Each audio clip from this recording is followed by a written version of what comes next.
is no silver bullet. Tomahawk missiles, there is a finite amount of them, and not so much the missile. The problem is the actual systems to fire them. Bearing in mind that most of the time, usually they were fired from bomber aircraft or from submarines. None of those things are within the hands of the Ukraine military at the present. There are a number of ground-based launch systems called Typhoons, but for the time being, only the US has them, and even then, in limited number. So it will not dramatically change anything out in the field. Now, NATO defence ministers are meeting in Brussels today. They're going to try and drum up more military support for Ukraine after a sharp drop in deliveries of weapons and ammunition over the last few months. Adding the pressure has been that series of drone incidents and airspace violations by Russian warplanes. There are concerns that President Vladimir Putin is sort of testing NATO's defensive reflexes. Well, Donald Trump is meeting Ukraine's President Zelenskyy, in the White House at the end of this week, and has hinted that he might provide Ukraine with Tomahawk missiles.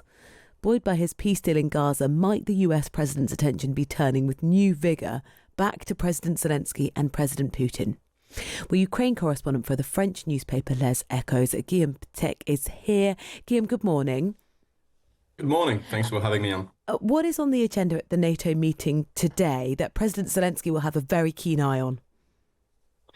So, as you said, after a somewhat sharp drop in military support for Ukraine recently, there is hope that NATO will bolster its help for the embattled nation. The situation here obviously requires it. Russia has once again started its campaign of strikes against Ukraine's energy infrastructure. We already had power cuts here in the capital, Kyiv. So I think that first and foremost, the Ukrainian president will be hoping for the delivery, as he has called for, of additional air defense systems.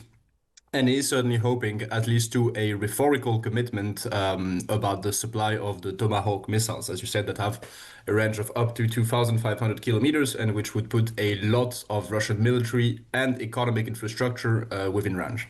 What has been happening in terms of European countries, the US, providing weapons to Ukraine? Why does that seem to have dipped over the last few months? I think first and foremost, we have to bear in mind that a lot of the capabilities that were supplied initially, and I'm thinking not necessarily about the most prestigious names such as the Challenger tanks or the Leopards, but countries such as Bulgaria, for example, Romania, countries that have provided a lot but have done so rather discreetly, had a lot of stocks that were remaining of Soviet weapons after the collapse of the Soviet Union and of the Warsaw Pact. A lot of those stocks have been spent already. There is also the nature of the war that has changed here. What is certainly needed is air defense capabilities for Ukraine, because those are hard to manufacture within the country, and support for Ukraine's homegrown defense industry. And I think generally, and I think that your audience might agree with that as well, is that there has been a sharp drop in public interest for the war in Ukraine. It has become somewhat of a news item, and when people stop caring, so do the politicians. So this is at least the sentiment that's widely shared around here in Ukraine. It's only recently, though, there was huge energy around Donald Trump meeting with the European peace leaders, Coalition of the Willing. We had that big meeting at the White House. Of course, President Trump had that meeting with President Putin in Alaska. That momentum seems to have been lost somewhat, hasn't it? Yes, yeah. Unfortunately, it seems like it has, and I think I would also caution generally against believing in any of President Trump's, how would I put it? A fluff, or generally is doing a lot of things very energetically when he concentrates his attention on one specific topic, but then giving up rather fast if his efforts do not yield immediate results. I think that generally with President Trump and with the current US administration, you have to take a look at what they're actually doing rather than what they're saying. And I think I would caution against too much enthusiasm at the prospect of the delivery of those Tomahawk missiles, because it's pretty much the same thing. Yes, it has been evoked by Donald Trump. Yes, he has mentioned it might do it, but until those Tomahawks are within the hands of the Ukrainian armed forces, I I would say it's still unlikely that they will be delivered. He's sort of hinted at it, hasn't he? But by no means was that a confirmation. I'm sure that will come up when he meets President Zelenskyy at the White House on Friday. Let's imagine this scenario where Trump does greenlight those Tomahawk missiles. To what extent would that change the reality of what's happening in the field?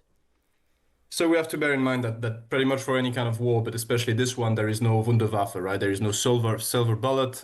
Many good weapon systems had been touted, like the actual war changers, such as the HIMARS, which were very effective, don't get me wrong. But there is no silver bullet. While the Tomahawk would greatly supplement Ukraine's offensive capability and would pose a big challenge for Russia and its already kind of overstretched air defense systems.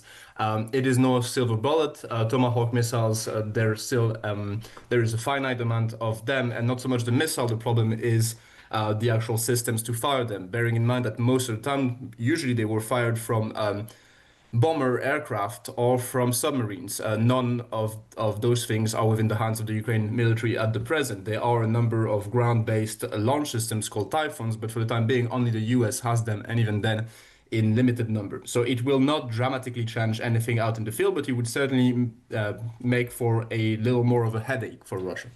If that is on the discussion, I'm sure it'll be up for discussion actually on Friday. What else do you know that President Zelenskyy and President Trump will be talking about at the end of this week? I think for President Zelenskyy will certainly be an occasion to kind of gauge the mood of the American president, who we know as fairly fickle and who can very, very rapidly change his mind from one thing to the next. It's true that Donald Trump will certainly be bolstered by his recent diplomatic success or apparent diplomatic success in Gaza.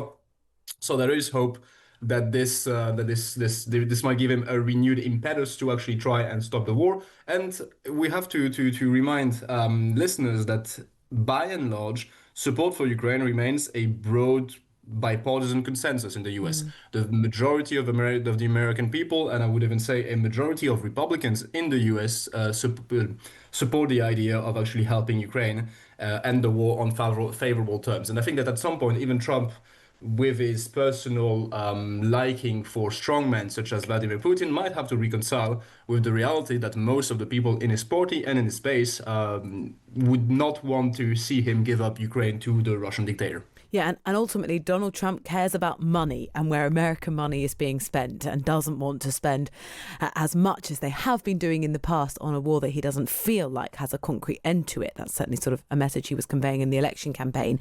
What we've also seen since we had that big meeting of the European leaders with President Trump is Russian drones violating NATO airspace. And that's something that's caused huge frustration, I think, from, well, many countries, but particularly President Zelenskyy. It's sort of seeing maybe perhaps an apparent inaction from NATO leaders. What would Zelenskyy like as sort of a firmer, stronger NATO response? Oh, absolutely. And I think in this respect, President Zelenskyy is just being pretty much the voice of most of the Ukrainians I speak with, be them civilian or soldiers. It feels like NATO has not been heeding the warnings Ukrainians warn, that because Ukrainians actually are tuned in to what the Russians are saying. And I have to remind you, on Russian state television for the past 3, 4, 5 years, even prior to the full-scale invasion in Russia, they've gotten obviously more strident, but they were talking about bombing Tallinn, bombing Berlin, sending nukes on London, invading the Baltic states, reuniting with Moldova, dividing Poland again. The Russians are still very much in this kind of expansionist mindset, and I think that they are still testing NATO.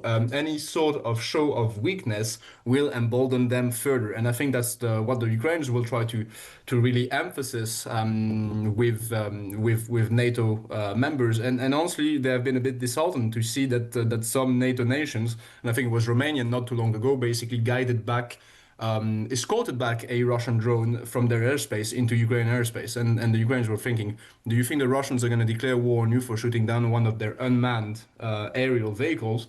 And they tend to also try and remind people that when the Turkish airspace was violated by 2 Russian jets a few years back, the Turks shot down the jets. And ever since then, Russia has not violated Turkish airspace. So maybe this is where we should look to for inspiration. Guillaume, thank you. Guillaume Ptak, the Ukraine correspondent for the French newspaper Les Echos.